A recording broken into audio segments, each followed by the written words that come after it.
Let's learn how to use Sora AI. If you want to know how to use Sora AI, then follow this step-by-step video till the end. Sora AI changes written words into video stories using smart technology like AI and machine learning. This makes creating digital content easier and more fun. You type in your text, and Sora AI turns it into a video by adding pictures, animations, and voices. You can customize your video to match your style.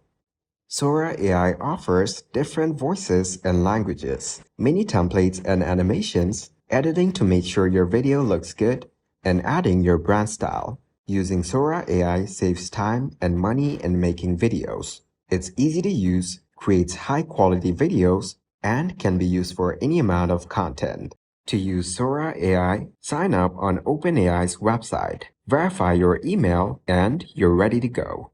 Log in to OpenAI, go to Sora AI, type your text, customize your video, and make changes until you're happy. Sora AI can be used for making engaging social media content, creating educational videos, showing product demos, personalizing stories, and presentations.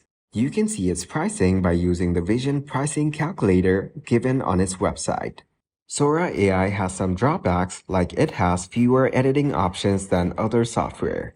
The quality depends on your text. AI voices may not sound natural, and there are limited options for visuals and audio. Creating an account and exploring features is easy. Sora AI offers different pricing plans for everyone. To make the best videos, focus on writing good scripts, choosing the right templates, and using AI wisely. If this tutorial was helpful, please subscribe and like the video.